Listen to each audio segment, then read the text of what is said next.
સુરતમાં આમ આદમી પાર્ટી દ્વારા ક્ષેત્રીય બૂથ કાર્યકર સંમેલનનું આયોજન કરવામાં આવ્યું હતું, જેમાં આમ આદમી પાર્ટીના રાષ્ટ્રીય સંયોજક અરવિંદ કેજરીવાલ સહિત ઉચ્ચ હોદ્દેદારો ઉપસ્થિત રહ્યા હતા અને સ્થાનિક સ્વરાજ્યની ચૂંટણીનું રણસીંગું ફૂંક્યું હતું. ગુજરાતમાં આગામી સમયમાં યોજાનારી સ્થાનિક સ્વરાજ્યની ચૂંટણીઓને લઈને રાજકીય માહોલ ગરમાયો છે. આમ આદમી પાર્ટીના રાષ્ટ્રીય સંયોજક અને દિલ્હીના પૂર્વ મુખ્યમંત્રી અરવિંદ કેજરીવાલે સુરતના ગોથાણ ગામ ખાતે આયોજિત બૂથ ક્ષેત્રીય સંમેલનમાં હાજર રહી કાર્યકરોનો જીતનો મંત્ર આપ્યો છે.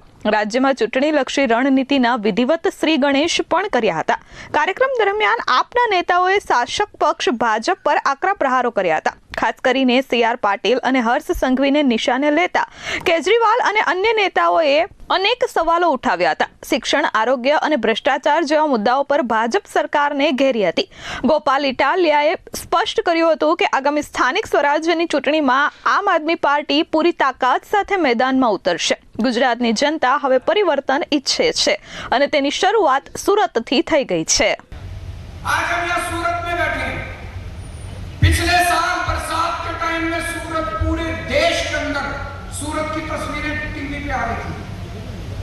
एक बारिश हो जाए सूरत के अंदर घर घर के अंदर पानी भर जाता है.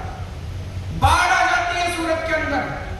इतना पानी पूरे बड़ी बड़ी अमीर घरों के अंदर बेडरूम में, ड्राइंग रूम में, टीवी तक पानी पहुंच गया. टीवी पानी भर गया पूरा का पूरा सूरत के अंदर. 30 साल का ये नतीजा है बीजेपी. आपके घर में पानी भरता है, हर सांगवी भी सूरत में रहता है, उसके घर में पानी नहीं भरता. CR पाटिल भी सूरत में रहता है, उसके घर में पानी नहीं भरता. आपके घर में पानी भरता है. आप इनकी नजरों में कीड़े मकोड़े भी नहीं समझते ये लोग, और हम इनके पीछे पीछे घूमते रहते हैं दोस्त. इसको बदलना है कि नहीं बदलना? વધુમાં કેજરીવાલે કહ્યું હતું કે હર્ષ સંઘવી પણ સુરતમાં રહે છે, તેના ઘરમાં ક્યારેય પાણી નથી ભરાતું. CR પાટીલ પણ સુરતમાં રહે છે, પરંતુ તેના ઘરમાં પણ પાણી નથી ભરાતું. પરંતુ આપણા ઘરોમાંથી વરસાદના સમયે પાણી ખૂટતું નથી. આ લોકો તમને કીડા મકોડા પણ નથી સમજતા અને આપણે તેમની પાછળ ફરતા રહીએ છીએ. ભ્રષ્ટાચાર બંધ થવો જોઈએ, ગુંડાશાહી બંધ થવી જોઈએ અને સાચેમાં જ લોકસત્તા આવવી જોઈએ. વિસાવદરવાળું ફરી એક વખત અહીં દેખાડવું જ પડશે. અને સરકાર આખી એક તરફી એક બાજુ 182 માંથી 160 જેટલા ધારાસભ્યો એમના મજા તો એમને નથી આવતી. એ લોકો અંદરથી કંટાળ્યા છે, પણ અમને ઠોહા મારા કરે. તમે બોલજો વિધાનસભામાં 3 નંબરના પ્રશ્ન ઊભા કરો, બોલો. તો અમને કોણ ઠોહા મારો? તમે બોલો ને તો કે અમારી 100 પેટીઓ કાઢી લીધી ભાજપ. હવે જેને ભાજપમાં લેવાનું ઓપરેશન કરી ગળામાંથી પેટીઓ કાઢી લે, બોલવાનો એક શબ્દ નહીં. તો દોસ્તો, આ પરિસ્થિતિને બદલવી હોય તો એકમાત્ર રસ્તો છે આમ આદમી પાર્ટી. આજથી કેટલાય વર્ષોથી આપણે અનેક નેતાઓને ચૂંટણીમાં જીતાડતા હતા. ક્યારેય કોઈ નેતાઓએ આપણા જીવન સાથે જોડાયેલા મુદ્દાઓ પર કામ નથી કર્યું. દરેક માણસ આવે ચૂંટણીમાં, હિન્દુ, મુસલમાન, ભારત, પાકિસ્તાન, અફઘાનિસ્તાન, બોલિવૂડમાં આ ફિલ્મ આવી ગઈ, અહીંયા ઓલો થઈ ગયું, ચૂંટણી પૂરી. મને ગર્વ થાય છે કે અમારી આમ આદમી પાર્ટીના નેતા, દેશના પહેલા એવા નેતા કે આવનારી સ્થાનિક સ્વરાજ્યની ચૂંટણીમાં આપણા જેવો સામાન્ય માણસ જીતવો જોઈએ.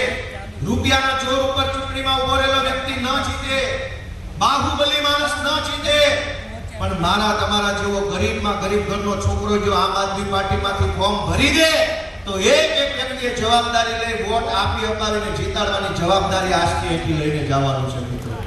આ સભામાં ગોપાલ ઇટાલિયાએ વિવાદિત નિવેદન કરતા કહ્યું કે ગાંધીનગરની ઊંચી ખુરશી પર બેઠેલા ભાજપવાળાને લાગતું હોય કે સામાન્ય માણસ શું કરી લેશે, પરંતુ તેમને ખબર નથી કે એક જ વ્યક્તિએ આઝાદીની ચળવળ શરૂ કરી હતી અને તેમાં હજારો લોકો, લાખો લોકો જોડાઈ ગયા હતા અને હજારો લોકોએ પોતાની જિંદગી હોમી દીધી હતી.